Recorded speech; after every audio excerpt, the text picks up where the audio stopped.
Why are we not doing this on the live? Just hit live. We are live. Oh, there you go. Okay, I guess I can re-say Yeah, it. repeat it. Yeah. I've noticed this recently that a lot of fantasy players flat out do not want to make a trade that is strictly to win this season, and Dynasty players.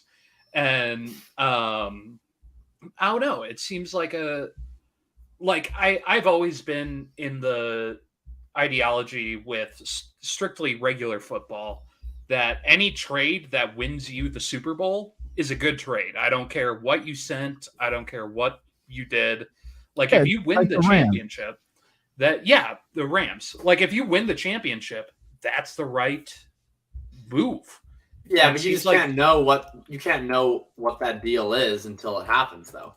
Yeah. But I mean, if you have if you have a player who just went down, and I mean, maybe you make a lateral move. Say you have like an up and coming running back, like knock on wood, cross heart. This is just the first name that came to my head. Say you had Ramondre Stevenson, and something happened next week. Knock on every wood possible, or some other running back, and that guy went down, and he's out for the year. And you could go out and make a move for a guy like Mixon, who you know his lifespan is a lot shorter. His even week-to-week value might be lower. But I mean, that's a 15-point-a-week upgrade. And it seems like a lot of players who are 5-1, 6-1 right now wouldn't make that move, as opposed to like just sit on the guy, which I get. Like, you made the value, but cash in on your value and try and win. I think the complacency for sure is a thing. I would say I get more frustrated, I think, with managers who are complacent in the other direction, like managers who have a team that's not competing, and then like aren't selling off all their guys. That to me, like, because I think that's just like objectively bad. I think that like it's bad for them, and then it also frustrates me as the person trying to buy off of them. And it's like the thing that gets me like most tilted is when it's like, I want you to do something that will benefit me, but it'll also benefit you, and you aren't doing it. I think that managers being too patient, I don't know. I think, I mean, that's the thing we talk about a ton in the Discord, where Daiko pulled out these really remarkable thread that you guys check out on Twitter. I'll try and share it after the show if I can find it. On basically, it was on like, how much does this quote unquote all-in trade impact your ability to win? Like how much does these one player ads impact your ability to win?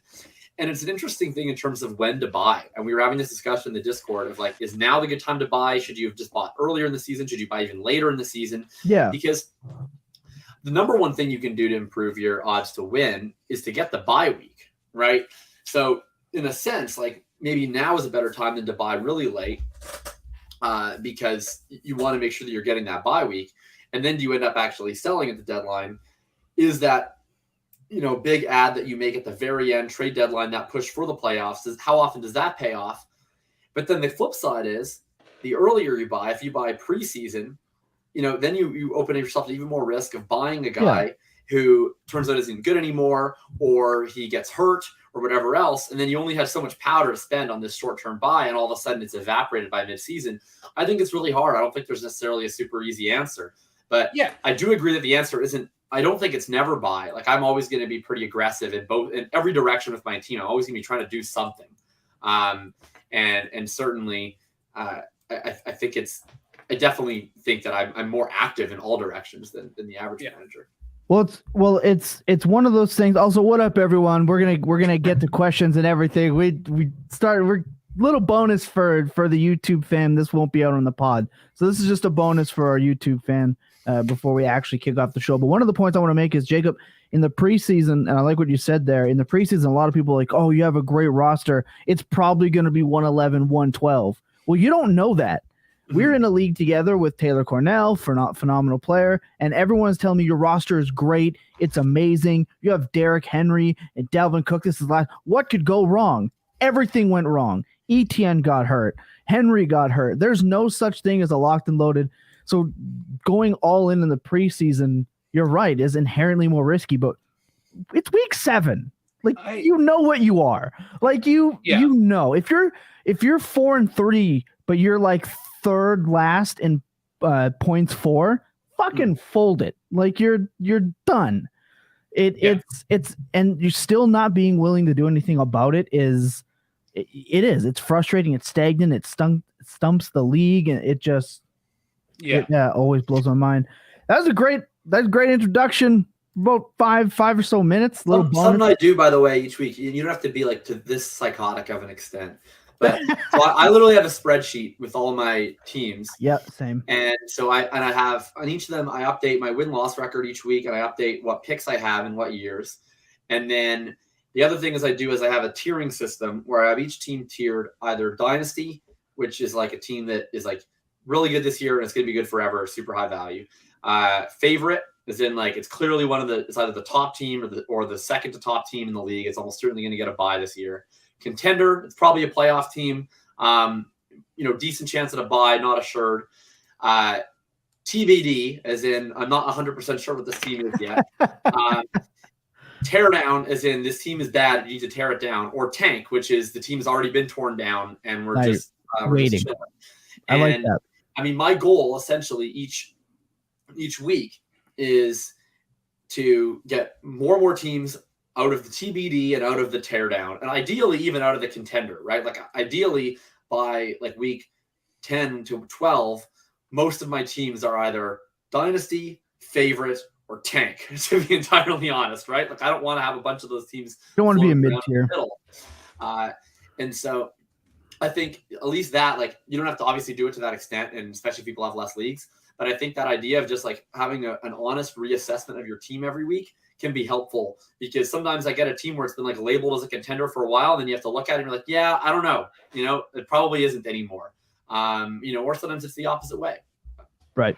It's just important to be in tune with yourself and your dynasty teams. Also, what a red herring. We're going to answer all the pre-show questions on show right when we come back. I say we fire it up. Let's go.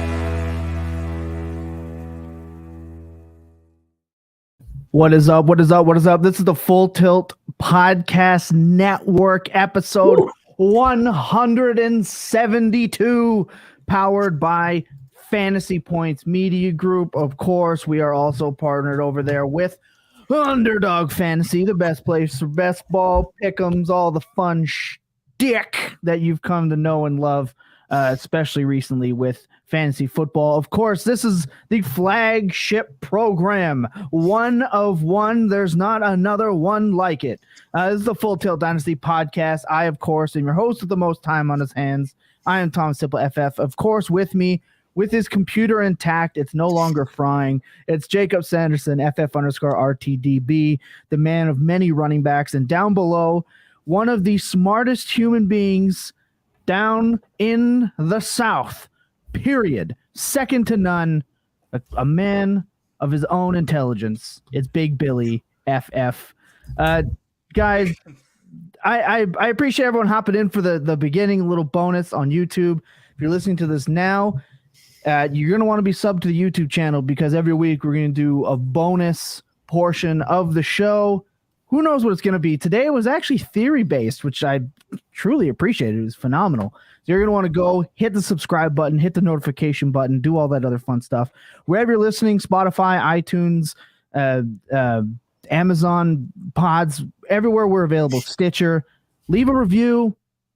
Tell me that my shirt sucks. Tell me that my beard needs to be trimmed. I don't care. Call me fat. Doesn't matter what you say. It just helps us along the way, and we appreciate it. Guys, before we even just kick the show off with like news, what's going on, what's happening, we actually have questions right now. So I want to hit the questions for all the people coming in. Yeah, I know. We love it. We appreciate all of y'all. So I want to answer these questions from the people who are here right at the beginning over there on the YouTube. We also got Red Herring 29 over there from Twitch. What up? We are back streaming on Twitch. One keeper redraft league. I traded ETN and Zach Wilson and Cortland Sutton for Justin Herbert and Lazard. My RB room is Mixon and Connor currently. Did I lose this trade? It's tough to say with one quarterback. I mean, obviously going Is it from one quarterback? one keeper redraft league. That like I was gonna say in Superflex, I think this is a pretty easy trade for the right side, or for Herbert and Lazard. Yeah, In one QB, give me ETN, Wilson, and Sutton. it's interesting because Wilson is really bad. Like if you're relying on Wilson, I think this is fine. Yeah, but I'm let's see hoping what this happens. has to be super flex, right? I mean, this would be like a nonsensical trade if this was one QB. Yeah. All right, so Axis, I'm not even going to try to pronounce Axis Myths. I don't know. Enunciate that for me in down below. But Give us let us know if this is super flex or not. Also, what up to you, Red Herring? Also, Jasper Springer, what up? Evening to you as well. Just send Chris Godwin for Jameson Williams. How'd I do? Ooh, That one- I don't like that. And just pulled off another trade of Dobbins and a 25-1 for CMC. I like the second one. Yeah, that one's fine. I like that one. Although the only thing I'll say is I really, really dislike trading trading first round picks 2+ years away. Like I just think there's there are ways to get the value of a 25-1 into a deal that don't involve you putting Trading down their your credit 25 card, Yes. which is essentially what that is. So I don't like moving the 25-1, but I don't hate that deal in a vacuum. I don't like the going for Jameson that much, but I don't hate it either. I think that you could probably I think that deal could work out for you in the long run quite easily. I can see how that works. But like Godwin right now has a really strong role. He's gonna have a really strong rest of the season projection. I don't know. I think I would probably try to convert him into something a little bit better. And I think you could convert him into something a little bit better if you're one to sell him. If you put those two together, it doesn't look as bad as Jameson and Godwin does. I don't think any of us really like that one. But again, we say this on the walkabout on Friday nights all the time. If you're happy with it at the end of the day, then it's fine enough for you. It's just fantasy football is full of different opinions. So it's no problem. Jasper, 12-team head-to-head, 18-man roster, any combo of 6 wide receiver and running back. I'm guessing which one was this for? You're confusing me there. Oh, is this his 1-6 record? That's pretty unfortunate. Oh, I see. I missed that. Sorry, man. 1-6 this year. So 5 losses by 3 points or less. First year back in fantasy football after 4 seasons. Don't go anywhere. It'll get better. It gets better. I promise. That's pretty tough. Not super flex, so that's 1 QB. Like that less, but again, I think that's at the end of the day, I think it's pretty fine. Lucas over on the YouTube says he likes the Dobbins trade. And then Red Herring, I don't have to start Godwin or either way, so I went for long. This comment troubled me. Now, I don't know your full team, of course.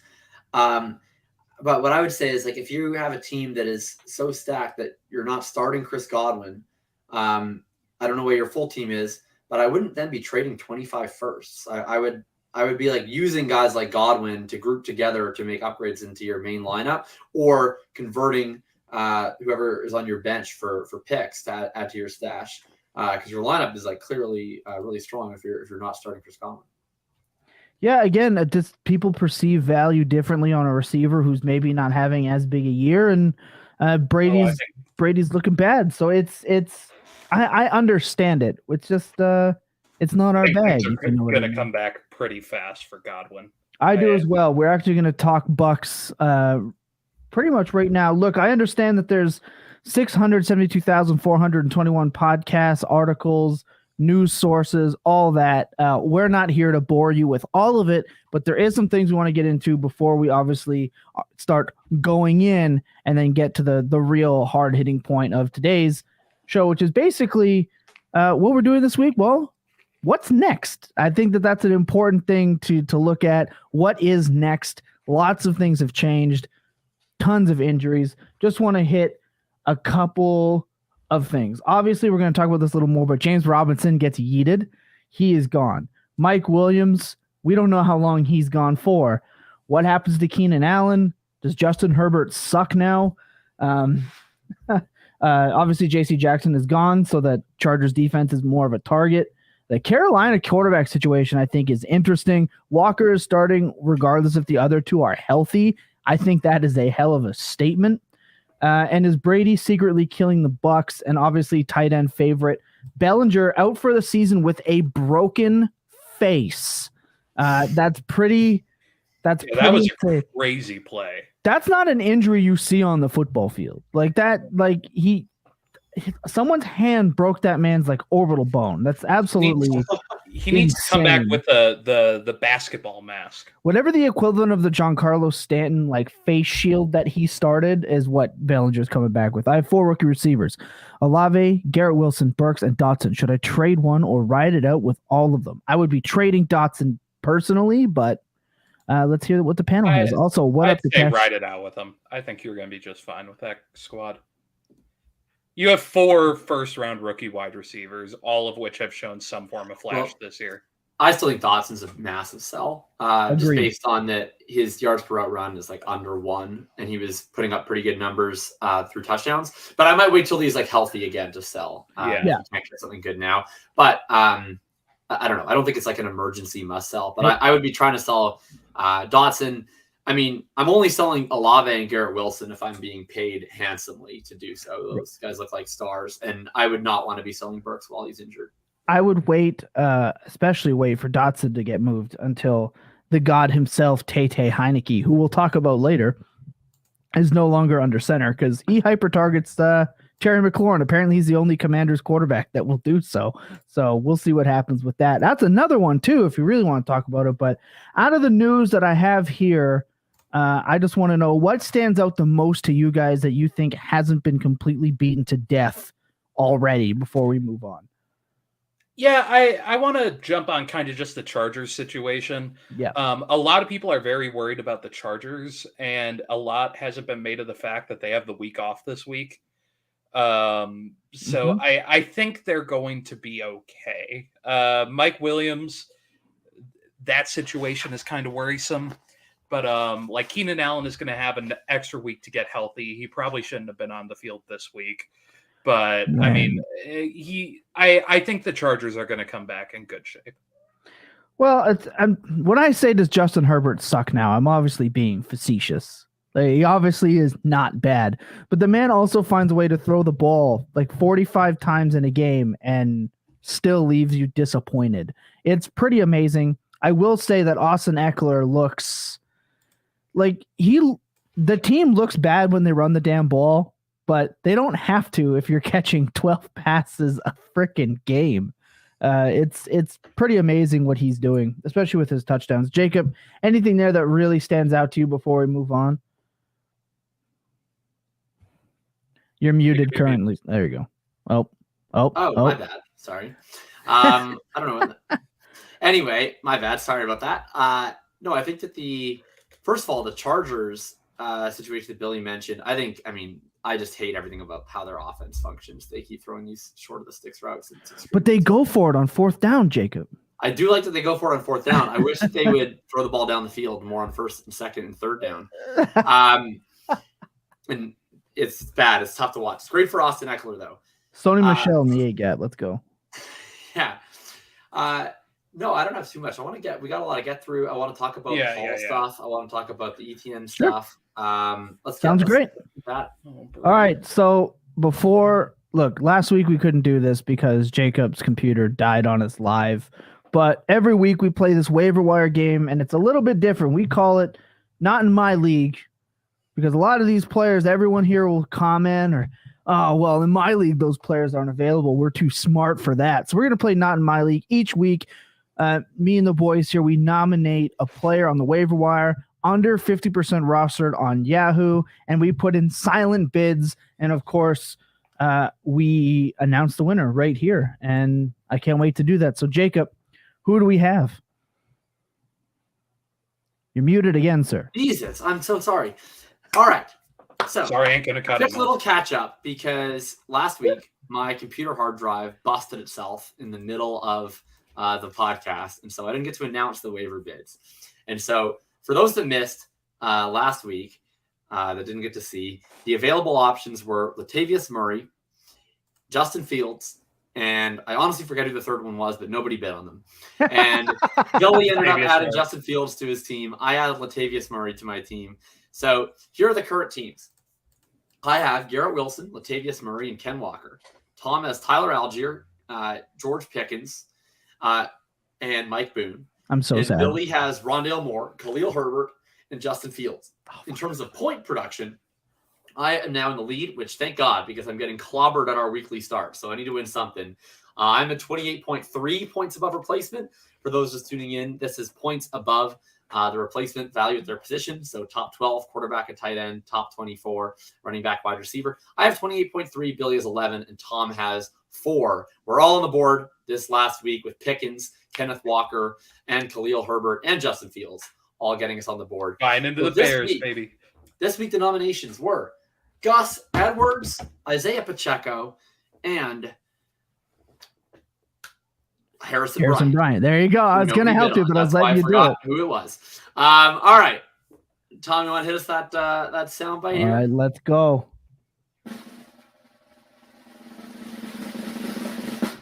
Let's go. The winners are 4. Isaiah Pacheco. It's Billy. Billy gets Isaiah Pacheco. Tom, you get Gus Edwards. Nobody gets Harrison Bryant. And so now nobody wanted Harrison Bryant. $24. Tom is down to $17 after spending $5 on Gus Edwards. Billy's I knew it was too much. $15 on Isaiah Pacheco. And so 24, 17, 13 remaining. I remain in the lead. We head into next week. Just to make sure, Tom, I'm assuming you're, of course, dropping Mike Boone to make room. Remember when Gus Mike Edwards Boone was supposed to be good? No. Yeah, you could get rid of him. Y'all did that. No. And Billy, who are you dropping here? Khalil Herbert, Justin Fields, or Rondale Moore? I'm going to throw out Rondale Moore. I had already written that down. I expected this. I saw this coming from a mile away. All right. I don't know if you guys want to chat about your winning bids at all. If we want to move. No, Can I get Gus Edwards 2 touchdowns from last week, tacked on? Because I'm getting absolutely bodied in this. It's not good.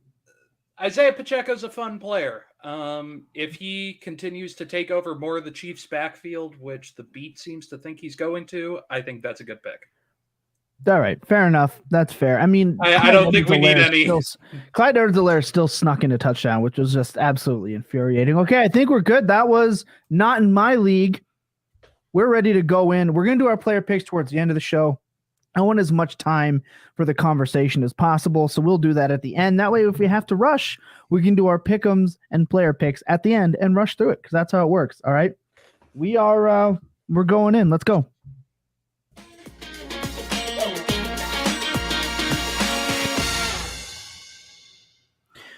So obviously, there's a ton to talk about, as Jacob mentioned. It's truly amazing what's happening in the NFL right now. We're 7 weeks through the season, and it feels like we've gone through 14. So much has happened in this half. I want to ask, what's next? Because it's important to at least have some sort of, look ahead, some time to reflect. Reflection is the key to growth. Some knowledge for you today. I heard that from Mike Tyson, and just for some reason that's followed me the rest of my life because that's hilarious. All right, let's obviously start off with the big one. I know Billy's aching to talk about it. I know, Jacob, you are also aching to talk about it. Let's talk about the sadness of Breece Hall tearing his ACL. Another young stud promising running back has no knees anymore. So let's just dive into it. Jacob, you were on the Twitter streets before we went live discussing this, and I loved it. So let's get the listeners up to speed. Well, what's crazy is Breece Hall, prior to the season, now Billy had brought up in the offseason that he was even by DLF going as far back as RB10. But I'll use keep, trade, cut, and in most of my leagues, he was usually going off the RB5s, the RB6 range, usually in the late second round of startups, which is really high. That's awesome. People have very high expectations. what I posted, and I kind of did a little thread, was Breece Hall was so impressive in his first 7 weeks in the NFL that despite tearing his ACL, he seemingly carries higher trade value today than he did before he started his rookie season, which is really incredible to think about when you look back at like the value loss that we've seen off of a Javonte or an Etienne or an Akers or a Dobbins or all these other rookies that got injured way too soon in their NFL careers. And I think it's a really interesting proposition in terms of what we should be doing with Breece Hall, because that's been like the number one source of intrigue in terms of people asking what I'm thinking people should be doing. And it's a hard one. In a general, like, heuristic sense, any player that is injured in the current year should just be an auto buy for a rebuilder, in the sense that, you know, every player's expected value is a component of all of the years of their value. Yeah. And once the player becomes injured, they don't have any productive value left in this window, right? Every other player does. So that player, relative to every other player, should, of course, be accruing in value as we move into the offseason. That being said, I do think Breece is valued like pretty exceptionally highly, considering it's a mid-season ACL tear, also with a meniscus. We've seen running backs recently coming back from torn ACLs that eventually become fully themselves again by year 2, like Saquon this year. I was going to say the first one is Saquon. His third year. What? Sorry, go ahead. Yeah, like Saquon this year, Dalvin Cook in his third year, we've seen come back really strong. I expect Dobbins to potentially have a really good year next year. But in general, year 1 off of these ACLs has been horrific, right? Like Saquon last year was useless. Dalvin Cook first year off his ACL is useless. J.K. Dobbins has been useless this year. Most of these running backs in year 1 post ACL, and I understand Dobbins had an even more complicated surgery, but I'm not sure that you can particularly depend on Breece Hall to be active for week 1. Like, he got his ACL tear is much deeper into the year than Saquon's was, than Dobbins's was, than Dalvin Cook's was. And even when he does come back, what kind of Hall are we getting? Is he going to end up getting re-injured on a compensation issue? Are there going to be complications? Is he just not going to have the explosion level that he had before? I'm treating Breece Hall as though we're not getting Breece Hall, the one that we were so excited about back all the way until probably 2024. And in that case, I think it's a weird spot where, I bet one day the price that people are paying for him now actually does pay off again, with that being kind of 2024, kind of like we're seeing with Saquon Barkley now. And I think that, he probably will rise a little bit in value in the offseason, such that if you're rebuilding, I totally get paying up for Breece Hall. I think it's a reasonable buy. But I think for contenders, I'm really comfortable taking advantage of the excitement about Breece Hall to sell, because I think people are just so excited that he's even available, because it looked like a week or two ago he was going to be untouchable completely. So I have 2 teams that I'm trying to contend with that I had Breece Hall on. I sold Hall straight up for Swift in one, and then the other one I sold Breece and Khalil Shakir for CeeDee Lamb and a bunch of fabs so that I can hopefully get Sam Ehlinger. So let's just say Breece for CeeDee Lamb. Sure. So, I mean, those are guys that were going ahead of Breece Hall in the summer. I think that getting out at that level, where it's certainly less than I would have taken for him a week ago, but where I'm still getting like a young potential top 5 option at their position on a contending team, like it's a much less severe penalty than I expected it would be to trade Breece Hall. Like, my initial reaction when a guy gets injured is usually, I guess I'm going to be stuck holding this guy because I just refuse to take this massive value L. But I don't think you have to take that large of an L here. And so on contenders, like I would be taking advantage. I'd probably be selling a lot of them. I just find it amazing. Billy, I know you have a lot to get to on Breece Hall. You were obviously his biggest fan. But I find it interesting when you look at a guy like Breece Hall. He tears his ACL, unfortunately. He even started the game phenomenally. He even had a lot of people, I know I said this in the microphone, that he had a Michael Carter problem over the first couple of weeks because the snap percentages and all that. So it wasn't even really a full 7 weeks. I think the targets enamored a lot of people. Obviously, we PPR players, we're infatuated with targets. We want to chase those targets. And he was getting them. And then he started to become the best running back in the NFL, it looked like, in a year where the running backs looked pretty putrid, honestly.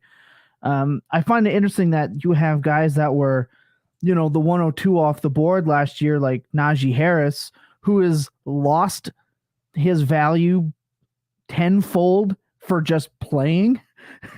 And you have guys like Travis Etienne, who lost a ton of his value last year for a foot injury, and then he's basically just kind of gotten back to what his value was pre-injury.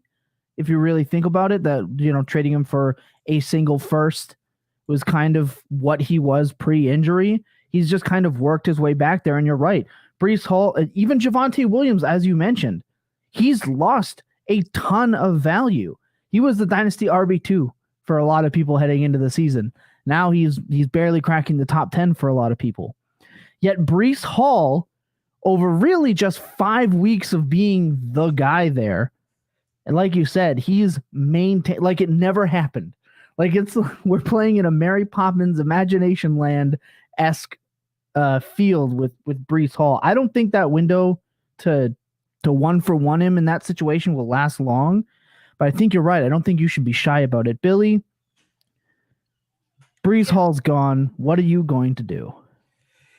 So I think I'm kind of leading the charge on what Jacob was talking about in terms of, I really don't see, like, I don't want to do anything with Breece Hall. Like, if I have him, I don't want to move him. Unless I'm like a contender where I'm in that like clear top player in the league, I don't want to move him, because let's just look back at kind of the other players that are in a similar situation. J.K. Dobbins is one of the more clear examples. J.K. Dobbins looked fine his first year. Tore his ACL in training camp his second year. Had a very, very legitimate injury. And we just saw him come back. Nothing in J.K. Dobbins' rookie season looked anywhere close to what Breece had shown us. Javonte Williams. That's not true. I mean, you can look at this. I think that's pretty true. True. Yeah. I mean, Breece was like unquestioned RB1 in Dynasty like 5 days ago. I mute the Ravens fan. That dude was balling. Okay. That dude was getting pass work, and he was a workhorse, and he was putting up a ton of explosive runs. J.K. Dobbins' rookie season, he was incredibly efficient, and that was awesome. But he never got a workhorse role, and he was never getting the pass game work that Breece Hall got. I'm just saying 7 touchdowns over his final 6 games, but that's fine. Okay, cool. Breece had that in what, 4 almost? Yeah, 6 touchdowns? 5. Cool. Yeah, enjoy your Dobbins. That's great. Javonte Williams, very similar case. Looked really good his first year. 3-4 weeks into the second season, went down. Both of those players, I think, did not show the same level of pure workhorse talent that Breece Hall showed in his early season. Second point, and this kind of comes back to what Jacob said with, if we assume Breece Hall is not going to be good for another year and a half, he'll be back maybe in training camp next year. Maybe he sits out the first couple of weeks and returns midseason, but we don't get the same Breece Hall. Then he has another offseason, can rest up more, and he comes back very good his third year. And he's back to being this Breece Hall that we think he is. Kind of similar to what we saw with Saquon. At that time, I haven't double-checked the exact dates on this. Breece Hall will be almost the same age Najee Harris was when he was drafted. That's disgusting. Like, Breece Hall, people don't realize Breece Hall is so young. Right. He turns 21. He turns 22 in December, I think. Like, he is so young. I agree. He's going to have such a long career ahead of him, and the team spent up on him too. And I mean, we saw this. We saw the usage, and the Jets are a developing team that, I mean, they can ride out Carter's rookie contract. You mean James Robinson? Or James Robinson's future contract. Whatever is there. They can afford to sit here and not have to draft a replacement for Breece Hall. Because they have shown they have an MVP level talent. I'm not worried about Breece Hall long term, and I agree with you. Like, I think there will be a time where he pays off eventually whatever he had. My concern is like, if he's not putting a ton of, because think about it this way, right? Like how high would we value the 24-101 right now? Pretty highly, but there's a reason why like we don't value it like in the top 2 rounds of startups, because you have to wait a long ass time for it, right? Like, and I guess that's my concern with Breece Hall. I don't have any concerns that when he eventually gets healthy, and maybe that's halfway through next year, that would be awesome. Maybe it's week 1 next year. That seems unlikely, but maybe. I think more likely it's probably 2024. My question is like, I don't necessarily have any concerns about what he'll be when he gets fully healthy. It's just, do we want to store all that value in this player in the meantime? Because I guess that's my concern. Like to me, if I want to wait until 2024 to get paid off on that investment, I'd rather trade Hall for like a 24 first and whatever, and a bunch of other things that I can get with a 24 first. And then if I'm going to store that much value in a player, I kind of just want them to score points for me, I guess. And that's my concern. Like Hall's not going to be a value this year. And then next year, he's probably going to be playing, but he's probably not going to provide the same types of value over replacement we were expecting him to. And I guess that's why I'd rather sell, in the sense that I just don't know that I'm going to have to feel the pain of losing him for a while. And if I'm going to hold that much value in a player, I really just want that production. So this is kind of where I come back on Breece. And I said this in the Discord. If you aren't there, join the Full Tilt Discord, plug it. Like, Breece Hall is, first off, a phenomenal prospect. We know that. He's a very gifted athlete. We know that. Mm-hmm. But if Breece Hall comes back as 80% Breece Hall next year, 70%, that is still pretty close to a high-end RB2. Like, if you're sitting on him and say he comes back next year and he's not the same guy and he needs more time to get back, sure, it sucks next year. You don't have this elite asset that looks like you're going to have, but it's not going to be like just sunk cost. I really don't think that's going to be the case. I mean, here's my usable, but I just don't think he's going to have the performance to back up the price tag. And then my question is, can you buy in for more later? Because people are very reactionary. Like, you could have bought, like, right? Like, if you think of where Saquon's price was immediately post ACL, where Saquon's price was in the middle of last year versus where Saquon's price is now, like, the best time to buy in would have been last year. Now, I'm not saying Breece is going to follow the exact same curve. We can't know that, but that would have been like, if to me, like, I would rather risk missing out, I guess is what I'm saying. Right. And then by all means, I guarantee you, if we're here next year and Breece is having complications or he's just not looking as explosive and he's a mid RB2, I guarantee you I'm going to be the one pounding the table to buy Breece Hall at that point. Oh, sure. And that's fine. I just think we're at a point with Breece Hall where, looking at startup value, I get there's crazy people out there who are doing dynasty startups right now or doing some crazy stuff. But like, I think trying to equate him to dynasty startup value right now is not easy, because I mean, we know where he would have gone if he played out the rest of the year. Like, it's I'm more looking at him as an asset and what he's going to become and continue to be, rather than, all right, like I'm more talking to the people right now who have Breece Hall and are stuck there going, shit. Like, yeah. I just want to put a caveat in, right? We're going with J.K. Dobbins. Billy is saying, right, is you're expecting there to be absolutely no chance that Breece Hall is just coming back to the Jets and nothing's going to be different. No, that's like a year and like, we don't know if are the Jets going to rely on here's narrative street for the NFL, and this is something that irritates all of us. Oh, are the Jets going to allow Breece Hall to take that workload coming off that knee injury? Okay, well, now that 2024 locked and loaded workhorse, not a guarantee.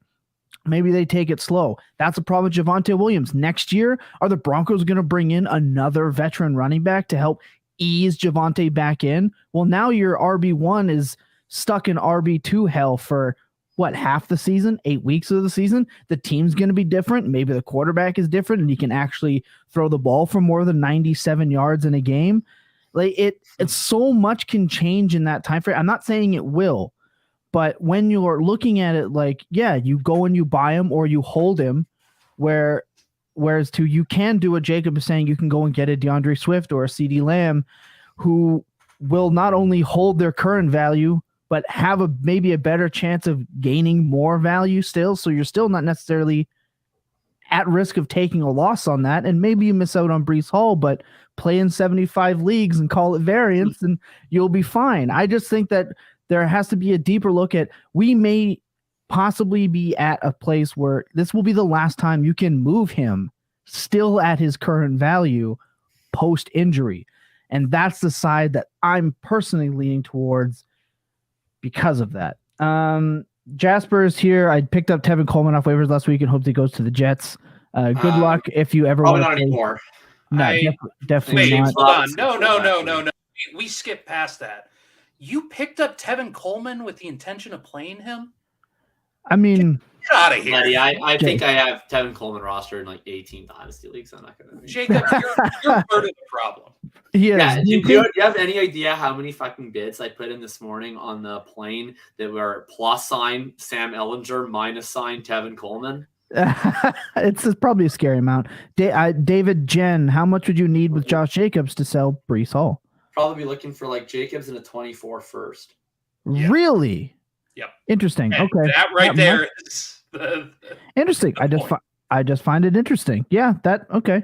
Interesting. Which direction? I'm not sure how to interpret your interest. It's just Josh Jacobs is in the dynasty streets becoming a very expensive asset to attain. The more he gets 30 points a game, I just find it on reactionary purposes. If we're dealing with this in a reactionary sense, I just find it interesting that would still be your cost, regardless of how we. I mean, I'm fine with valuing Jacobs, even higher than like the Cook, Kamara, Mixon tier if you want to. That's where he is. That's fine to me, but I would still need considerable value on top of him for Breece. That's why I wanted to clarify right there. Do we think the Jets try to retain Robinson as well? He's cheap enough, I would imagine so. Yeah, I mean, I don't see a reason why not to. He's going to be really affordable on the RFA tender. Down on the farm says I'm 2-5 in my dynasty. Cut you off. Oh, sorry, I was just moving along. No, I think, guys, I think we need to come back to the Achilles narrative. Oh, I think he's toast. He's done. He's done.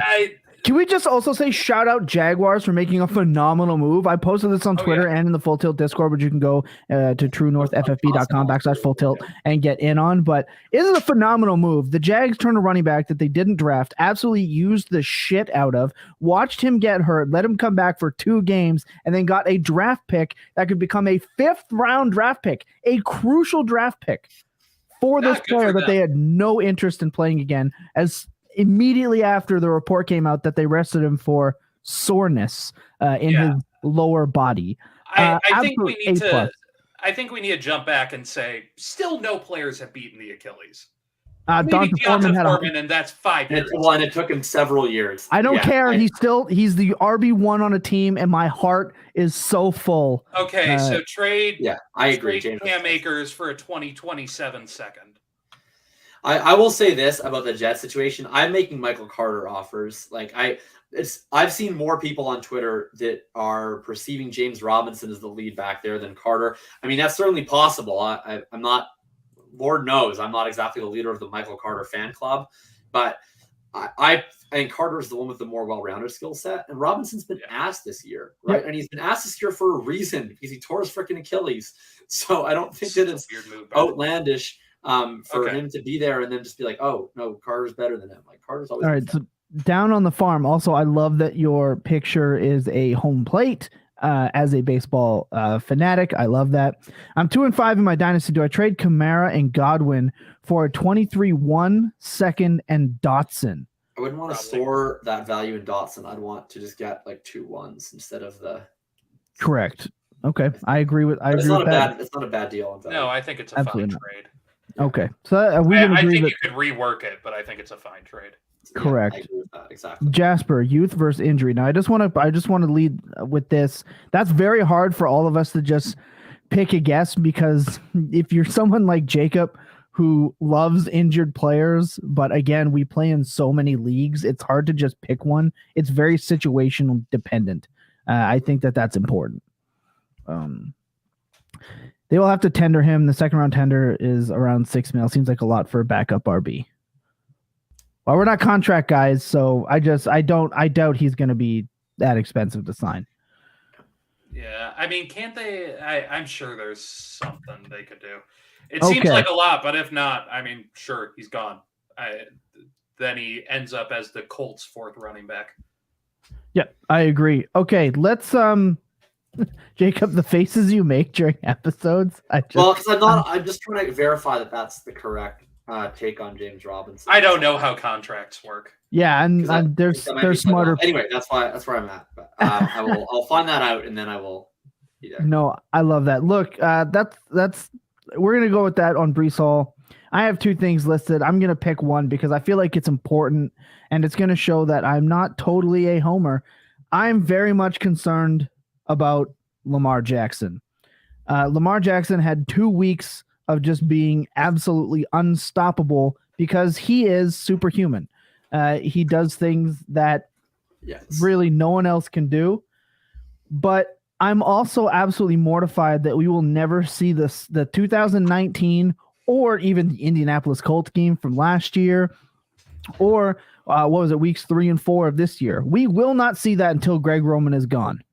And if Greg Roman is who they plan to have in place, Lamar Jackson will be playing for somebody else. Listen to this.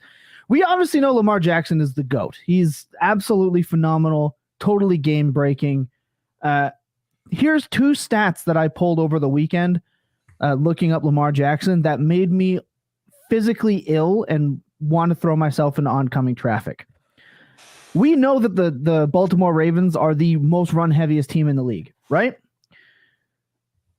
Lamar Jackson has fewer play-action passing attempts than Cooper Rush.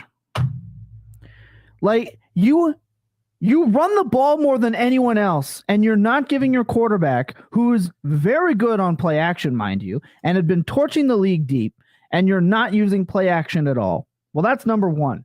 Here's number 2. You guys watched the game last night. At least I assume you tried to, Jacob. I know you were in another province. Justin Fields looked pretty good running the ball inside the red zone, right? Awesome. That's something you should do with a quarterback that can. Justin. Yeah, absolutely phenomenal. Well, here's this one. Lamar Jackson has only 4 rushing attempts in the fucking red zone. 4. Let's just go with this team. All right, let's just go with the team. Mike Davis, who's barely played, has 2 rushing attempts inside the 20. Gus Edwards has 2, scored twice, played his first game last week. J.K. Dobbins has had 5 rushing attempts from inside of the 20. This is absolutely disgusting that you have a Ferrari ready to go at any time and you take out your 83 Volkswagen Beetle that's missing a tire. And you can't use the vehicular metaphor is right there. It's a bus. He's literally a bus. Thank you.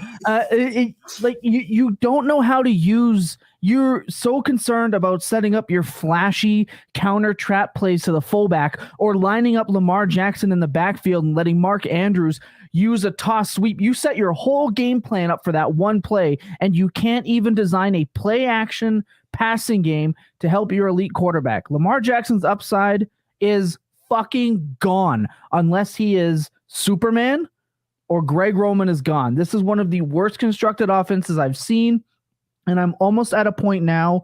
I've mentioned it before. I traded Lamar Jackson twice.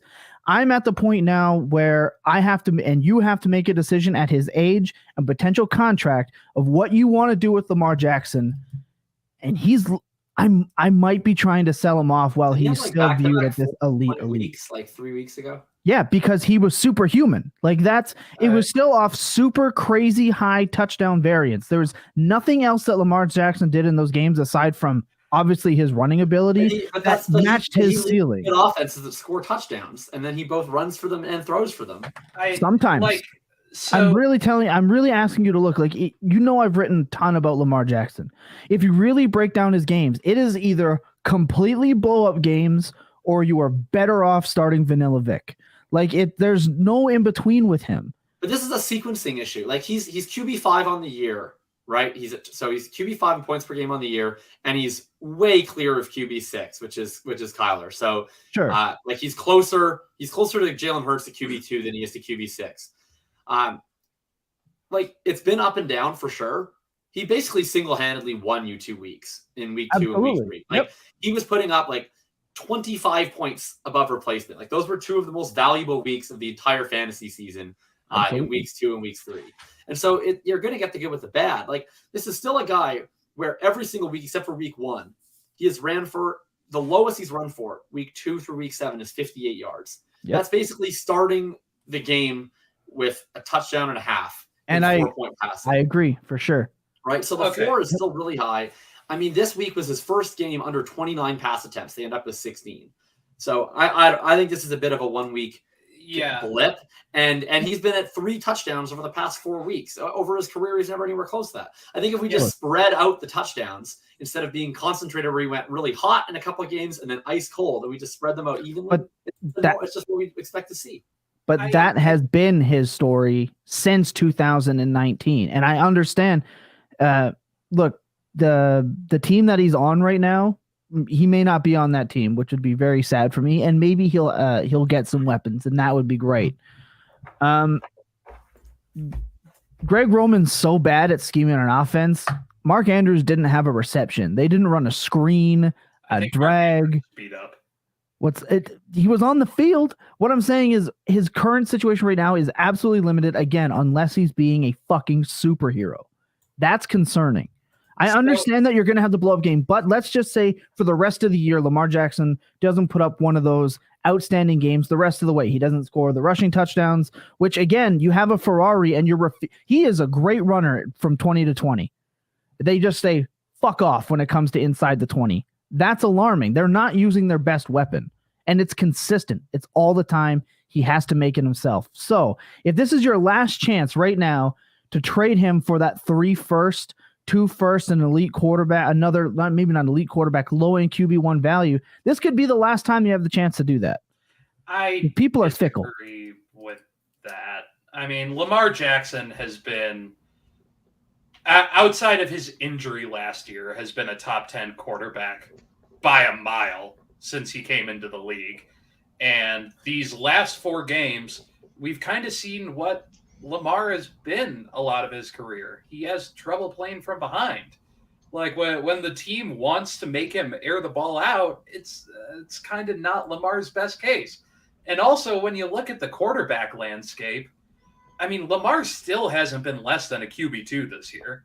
Like his worst finish was QB 23. But I mean, that's the rushing baseline right there. Right, but that's why you buy Lamar Jackson. But that's why you have Lamar. Guys, you don't have to try to tell me why Lamar Jackson is good. I'm the last person you have to explain that. Apparently not. What I am stating, okay, is that it has to go perfect every week. It has to. Because the team doesn't operate in a way that allows him to be successful, and that's a problem. I think this is Ravens. I don't know. It's a problem. Ravens tilt to me. It's not. I think this is Ravens tilt. I mean, Lamar is performing very similarly to how he's been. Just the last 4 weeks, he hasn't been getting in the end zone. There's Lamar Jackson. Like if I have Lamar Jackson and I'm not trying to tear down my team, he's completely unavailable. Yeah. Like Lamar, that only applies to like 3 players. Like Lamar, Mahomes, Josh Allen. Those are the 3 where like if I'm not trying to drastically reshape my team, those guys, I'm not fielding calls.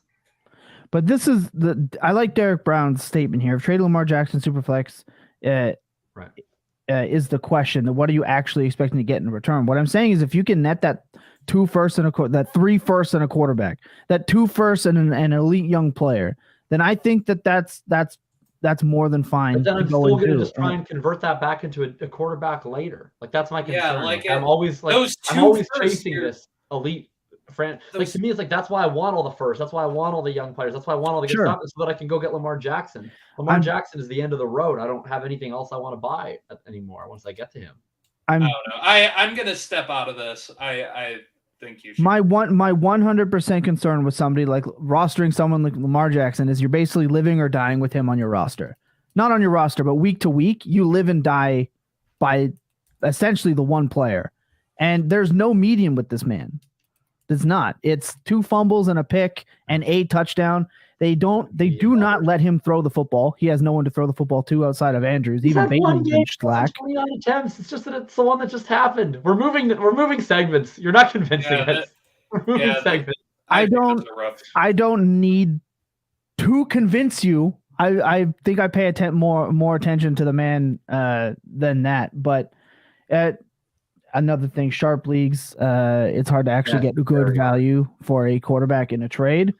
It's true. Well, like it's I hard said, almost in any league because who has that? Not that many people have enough assets to buy an elite quarterback at what they're worth and then remain competitive, right? Like it's just because like you almost have to have a bunch of picks because if you ever trade what Lamar is worth exclusively in players, you're usually like eviscerating your team. At which point, why are you even bothering, right? So you almost have to have like a bunch of excess first-round picks lying around, and not every team has that. My point is that until something changes, Lamar Jackson's true ceiling that we all love and dear is going to be fewer and far between when it comes to week. That was my point, and it's true. I disagree. Yeah, I'm just saying it's right here. It's been, oh god, I changed it, but either way, it's been put up like 35 points in like 2 nights, and then I hope so. I really do, but again, he has fewer play action fucking passing attempts than Cooper goddamn Rush, and that's a problem. Billy, Tom is going through the Billy Stack corner where he's just finding anomalies with Lamar Jackson, right? That's not an anomaly. That's a giant screaming stop sign of a problem. It's sequencing. Like it's just I don't know. I think to me it's a sequencing thing. If the bad games came first, then it's the good games. Then or if the good games were just mixed throughout, but it's just that they happened back to back and then it's been bad since. I think this is just a sequencing fallacy. We'll agree to disagree. Billy? Yeah, I mean, go back to 2020. Like, is it a year and a half ago? Yeah. Yeah, like I mean, we could see the same sequencing. Just folks, we have been at this topic for 50 minutes, and we have like half an hour left. We must move to another topic. I've thrown to Billy 3 times. He keeps going back in. I said I was done talking about this a while ago. I'm begging you. That's why I'm stating. All right, Billy, you get skipped here. Look, every week we play a little bit of a game where we like to pick players outside of a certain oh my god, position. That's why I've been begging us to move to the picks. Jacob, you're about to go record a 3-hour-long podcast. You're a man that's not allowed to speak on time. Look, every week we pick players outside of certain limitations, and we're recording a total points situation. Right now, I've recently lost my lead, to which I've held for multiple weeks, and it makes me sad, all because I didn't just pick DeAndre Hopkins over Keenan Allen to begin with. Keenan Allen tricked me. He technically did play, ergo I'm stuck with his points, not DeAndre Hopkins. 20. This is like volume 2 of the famous look into the camera and yell, "Don't sit me" game. Yeah, it's absolutely bullshit. Felt good. Poetry. It probably felt really good for you to force me to take those Keenan Allen points. I did play Keenan Allen against you in Billy's league, and I lost in large part because of it. So you made it back. And for the record, I believe I'm 9-1 against Jacob so far this season. I believe that. Stupid. I've been getting like clock cleaned every time I play against you. Even in the leagues that I have like sick teams, it's unfathomable. It's absolutely phenomenal. Look, Jacob's pulling up in third at 238.96 fantasy points. I'm now in second at 358.18. And Billy is up now in the lead at 361.96 fantasy points. So look, we pick a quarterback outside of the top 15. Give me 1 second. I lost my place. Yeah, we pick a quarterback outside of the top 15, a running back outside of the top 16, a wide receiver outside of the top 24, and unfortunately a tight end outside of the top 10, which makes this a very, very difficult challenge at the tight end position. But Jacob, you're coming in last. What's the lineup that's going to put you ahead? Oh my God. I mean, it's 1 step forward, 2 steps back. We finally got a big week out of the running back with, Benjamin, and then we play Ryan Tannehill, who gets like 4 points, and Dobbs, who gets a freaking 0. So I will be going with Aaron Rodgers at quarterback, He's been bitching and moaning and complaining all week, and he's probably washed, but the quarterback position is sad. And he at least is in a game with a pretty high total against the Bills, where they're probably going to have to play faster than they usually do to keep up with Josh Allen and company. And I'll take the Aaron Rodgers bitching and moaning narrative, I suppose, about how his team keeps making mental mistakes. I'll put my faith in A-Raj. I will continue for the third straight week. The only thing that's been successful for me recently to just take the Arizona running backs. But I do think James Conner is the one who will actually be ready to rock this week. I've seen some fears about James Conner. Look, I would love those fears to be accurate. I mean, I have a lot more Benjamin in my life than I have James Conner, but this is Cliff Kingsbury we're talking about. I think the expectation that he'll do anything but just put James Conner right back into 70% of the workload to plod for 3 yards per carry, but get a bunch of receptions and touchdown opportunities is fooling themselves. I fully expect Conner to get the same workload that he's always gotten. And it's a rib injury, so he shouldn't be any physically held back more than he is by virtue of being a dusty old man.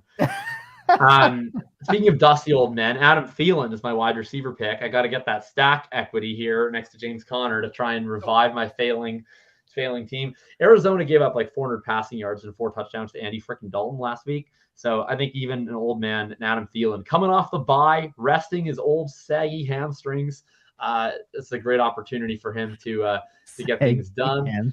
And then finally, I'll take Noah Fant as my tight end. Noah Fant has played played consecutive season highs in snaps the last couple of weeks, and no DK Metcalf meant that Will Dissly and Noah Fant played a combined 143% of the snaps this week. So they were running far, far more 2 tight end sets after losing DK Metcalf.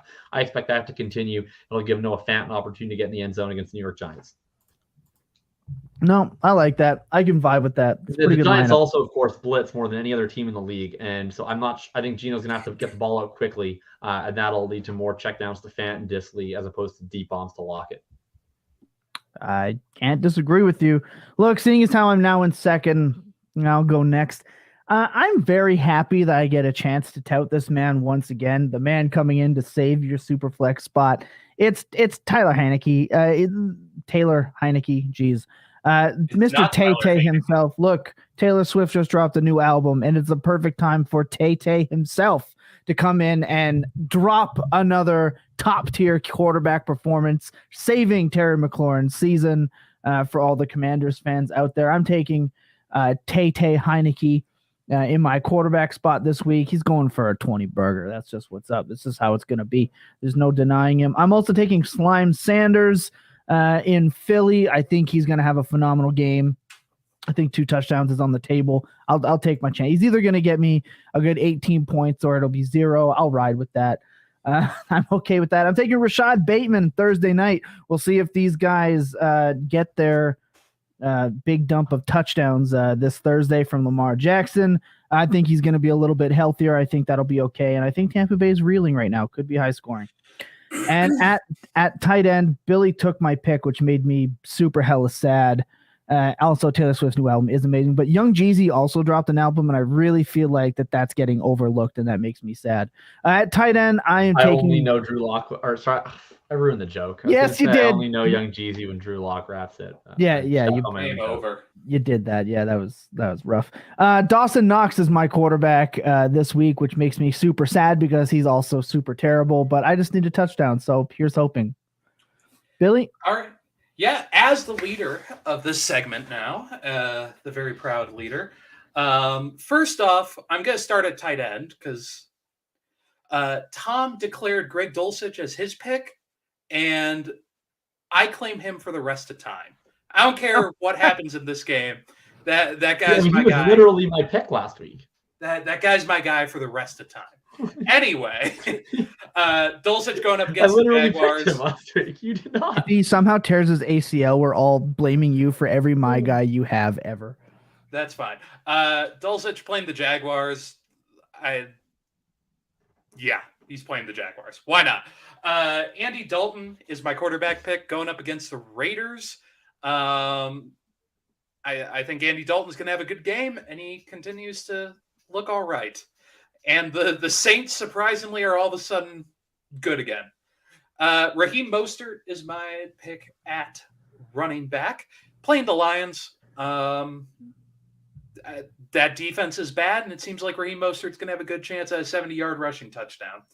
And at wide receiver, going off of what Tom said with Taylor Heineke, look, Taylor Heineke likes Terry McLaurin, and because of that, I'm going to take Terry McLaurin against the Colts, and I think that's going to be a good pick. So I feel confident that I'm going to be sitting on top of the leaderboard once again next week. First off, I'm very much annoyed that I wasn't able to pair Tyler Heineke with Terry McLaurin. All right. I'm very sad about that. And second, can we just talk about how dead F1 is without Heineke at quarterback? The man is toast. Like he was not a wide receiver usable. too. He's toast. Wide receiver 27, 37, 24, 80, 27, 45. Heineke comes in wide receiver 11. Like it's amazing just how he just completely locks in on Terry McLaurin. He's that every week. We feel that way anytime. Sick touchdown he grabbed over Jair. It was phenomenal. Just phenomenal. Just can't do it with anyone else for some strange freaking reason. It appears just like we all wanted Sam Darnold. Well, he's had like a 25% target share with every quarterback of his life except for Wentz. Maybe the problem is Wentz. Could be, but I think Terry McLaurin is if my experience in the last 3 years has taught me anything, it's that the problem is usually Wentz. Carson Wentz is usually at the top of all of everyone's problems. Just fun. I got 99 problems, and Wentz is like 46 of them. Phenomenal. All right, I can't wait to take my lead back. That's great. Look, last but not least, we obviously, again, I mentioned earlier in the show that we are partnered up with Underdog Fantasy. If you haven't played Underdog Fantasy before, you're doing yourself a disservice. It is a phenomenal place to put your time into, and it can also have financial dividends for you. Obviously, it can be fickle when you're playing the pick'ems, but if you use promo code Full Tilt, you can go to underdogfantasy.com or download the app. Use promo code Full Tilt, FULLTILT, and they will deposit match you up to $100. You can play along with us. It's been kind of an up and down season, but we're riding this year. Billy, your pick 'em play of the week. Yeah, I rode the quarterback playing the Broncos last week, and I'm doing it again this week. The Broncos defense is way too good, and I said last week I don't think Zach Wilson was going to be the one to break him down. This week I don't think Trevor Lawrence is going to be the one to break him down. I'm taking him under 220 passing yards. Okay, I can vibe with that. Jacob? Well, we just talked about him. We're going to talk about this on Thursday night. Not to bring us back into another heated debate, but I'm taking Lamar Jackson over 273.5 total yards. In particular, I also like his rushing prop over 61.5. Lamar Jackson, excluding week 1, has not had less than 59 rush yards in a game. They play against the blitz-heavy Todd Bowles Tampa Bay Buccaneers defense. I think he's going to have an opportunity to break off some long ones if people are over-pursuing coming and blitzing him. I think he has an opportunity to pick up some chunks through the ground. I like the 61.5 over rushing yards the best. But I also think in the potential, if these offenses get their heads out of their asses, I think this game has some sort of shootout potential, and I wouldn't mind taking the over on the total yards as well. But the rushing is my preferred. The rushing yards is definitely one that I would be willing to hit, and I'm going to stick with the Thursday night game. I am taking the over on Chris Godwin's 71.5 receiving yards. The Baltimore Ravens secondary, though playing better, still gets absolutely chewed up inside. I'm taking Chris Godwin's over 71.5 receiving yards. If it is a shootout, he's going to need himself some Chris Godwin. At least Godwin doesn't drop surefire touchdowns 60 yards down the field. Looking at you, Mike Evans. Thursday night game. I don't jinx it, because I mean, to be fair to these offenses, they were two of the worst in the entire NFL last week. So to be fair to these offenses, they looked every part of a Thursday night contest on Sunday. I'm praying that they show us a little better. I mean, last week's Thursday night was pretty good too. Yeah, last week's Thursday night was fun. Who played in it again? I don't know. Cardinal Saints.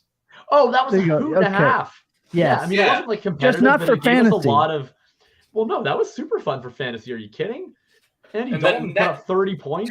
Benjamin put up 23. Hopkins got 1 million targets. That was fun. We got to see the return of Hopkins looking like an alpha. We got Eno season. We got Andy Dalton both creating like online memes with interceptions, but also being like the QB1 on the week. That was sick. We got Keontae Ingram season, I guess. Yeah, we got an Ingram touchdown. And then next Next week, we get the Dortmund Eagles getting their first loss against the Texans. Okay. That game is going to be so boring.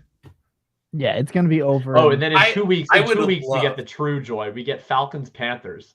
Can't wait for that. I want the return of Sam Darnold to go out and drop 75.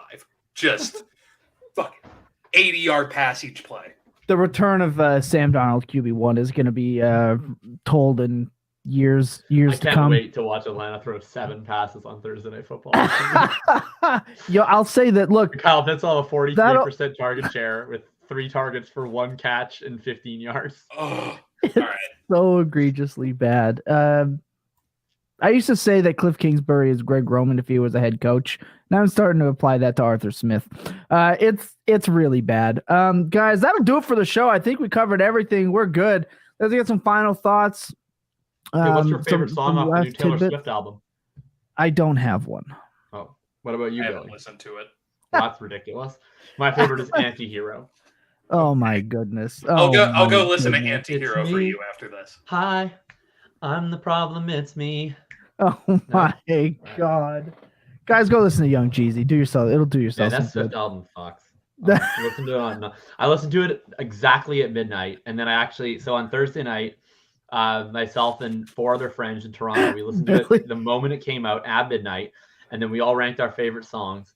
And then we went to a Taylor Swift dance party with 3,000 people at it the next night, and including a person who was in a Jonathan Taylor jersey. It was like on stage pumping up the crowd. So is that why you went to Toronto? Is that no? It's not. It's definitely not why I went to Toronto. I went to go visit a couple friends. But that being said, it was fun that it happened to be at the same time that they were having a Taylor Swift dance party. Jacob, 20 minutes ago, we got to move along. Jacob, yeah, let's talk about. I'm talking about the stuff that's like really matters. Yeah, not Lamar Jackson. Generational. Generational. Lucas is on board. This is making. Oh, speaking of things that slap, the Tennessee black jerseys are. They look awesome. lit. They look absolutely lit. Truly phenomenal. Billy, final thoughts before we get out of here? Yeah. No. I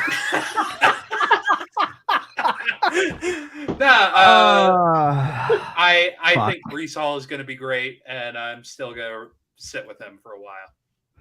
Don't send me offers in leagues. Just to mourn a little bit. I understand. Yeah. I totally get it. Look, my final thoughts are usually the same, but I'm just going to add just an absolute smidge. We're in week 7. We mentioned this earlier on the show in a little bit of the bonus portion. So if you're still listening, shout out to you. We love you. It's week 7. You pretty much know what your team is at this point. Please do yourself a favor and be proactive, because like we keep saying, your opportunity can pass you by very quickly. People were getting real hyped about Michael Carter. They waited a little bit too long. James Robinson came to town. If you wait too long, you blink and you miss it. Be proactive. Do yourself a favor. Do your league a favor and keep at it. Don't give up, whether you're down bad or, sailing a little bit too close to the sun. Be proactive. Remember, the games are supposed to be entertaining. Watch them. Stay out of the arguments as much as you can. Please don't watch the Falcons for your mental health. Arthur Smith will ruin that. If you haven't noticed by Jacob's Twitter timeline, it gets really bad. I don't like that person. The Falcons are trading for Derrick Henry just so he can run while he's down 21 points and have an excuse. Try to enjoy the games, right? Don't ignore your loved ones all day. Remember that it's still a game. It's supposed to be fun. Remember that there are other people on the side of on the other side of the screens. So keep that in mind when you're out there in these arguments. Also, shout out to Baradox over there on the Twitch. Thomas fun trade that you and Andrew just did. I missed it. Oh man, unbelievable! Look. Oh my goodness, I didn't even look. And look, as always, you can catch us here tomorrow night. We have the Full Tilt Devi podcast. You can catch us Friday for the Fantasy Walkabout. We talking some Hooker v. Levis. I don't. I mean, if Lucas has his way, they would only talk about. Look, Full Tilt Devi podcast coming up, and we got the battle for QB3 on Saturday night. I mean, look, that's gonna be fun. Levis will be lucky if he finds QB5 territory on that Devy show if you've been following along. But other than that, remember that clear eyes and full hearts can never lose in your best days. Well, goddamn, they're always spent tilting. Good night, everybody. We appreciate all of you. Take care.